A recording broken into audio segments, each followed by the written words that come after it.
Sabarakaraay, Sarakap, whatever. Please, Sarap.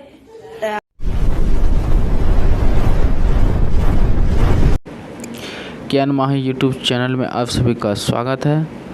तो आज हम लोग पढ़ने वाले हैं कारक। वाक्य में प्रयुक्त वह शब्द जिसका क्रिया के साथ प्रत्यक्ष संबंध स्थापित हो उसे कारक कहते हैं। तो कारक वाक्य में जो शब्द प्रयोग होता है क्रिया के साथ डायरेक्ट संबंध जिसका रहता है उसे ही तो कारक कहते हैं। आइए इसका जो है कितना भेद है उसको समझते हैं। तो कारक के भेद, कारक का 8 भेद हैं। प्रथमा विभक्ति में देख लीजिए क्या है, कर्ता, उसका चिन्ह क्या है, ने।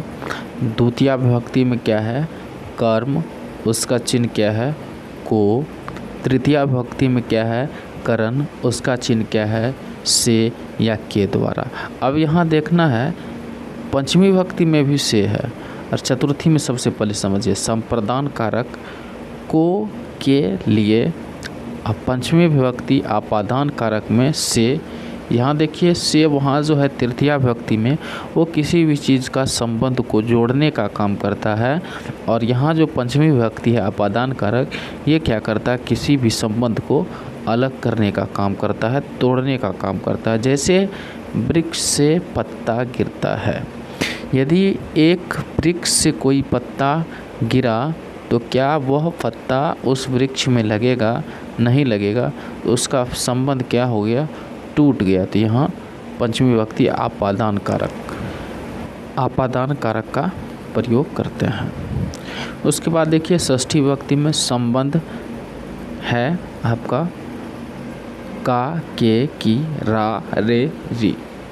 उसके बाद सप्तमी में अधिकरण कारक है और इसका चिन्ह क्या होता है, में पर, और संबोधन क्या होता है, हे, अरे, अजी। और एक बात को ध्यान में रखिएगा, संबोधने प्रथमा च, यानी संबोधन कारक में प्रथमा विभक्ति होती है।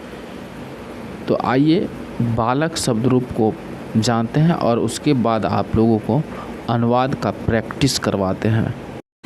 तो बालक शब्द रूप विभक्ति में देखिए प्रथमा विभक्ति एक वचन, द्विवचन, बहुवचन। प्रथमा विभक्ति एक वचन में क्या है, बालका, द्विवचन में बालको, बहुवचन में बालका।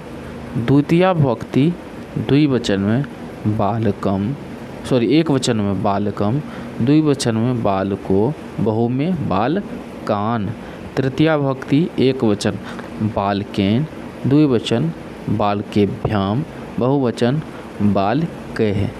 चतुर्थी विभक्ति एक वचन बालकैः, द्विवचन बालकेभ्याम, बहुवचन बालकेभ्यः। पंचमी विभक्ति में देखते हैं। तो पंचमी विभक्ति में क्या है, बालकात एक वचन में, द्विवचन में बालकेभ्यः, बहुवचन में बालकाभ्याम, बहुवचन में बालकेभ्यः। षष्ठी में चलते हैं बालकस्य, द्विवचन बालकयोः, बहुवचन बालकानां।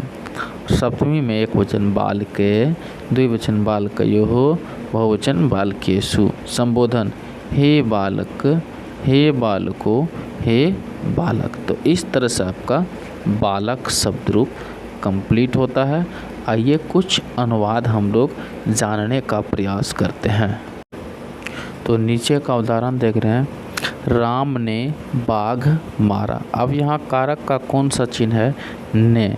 तो यहाँ देखिए चिन्ह प्रथमा विभक्ति में कारक का चिन्ह क्या है, ने है। तो प्रथमा विभक्ति एक वचन है तो का बालक शब्द रूप में भी जाएंगे तो क्या है, एक वचन में बालकः। तो क्या हो जाएगा, रामः। बाघ का क्या होता है, व्याघ्रः, हत्वान। उसके बाद देखिए मोहन ने चंद्रमा को देखा। अब प्रथमा विभक्ति में है ने, तो वहाँ बालक क्या हो जाएगा, बालक को हटाएंगे, विसर्ग बचा। तो मोहन था तो मोहन में विसर्ग लगा दिए, क्या हो गया, मोहनः। को है द्वितीया विभक्ति में, द्वितीया विभक्ति में क्या है, कर्म को, और बालक को द्वितीया विभक्ति प्रथमा में ले चलेंगे एक वचन में तो क्या हो जाएगा, बालकम। तो यहाँ पर बालक हटाएंगे तो मम बचा। तो चंद्रमा में क्या लगाएंगे, चंद्रमम। अदृश्यत, क्यों? चूँकि ये भूतकाल में है। तो तत् होता है प्रथमा एक वचन में, तो क्या हो जाएगा?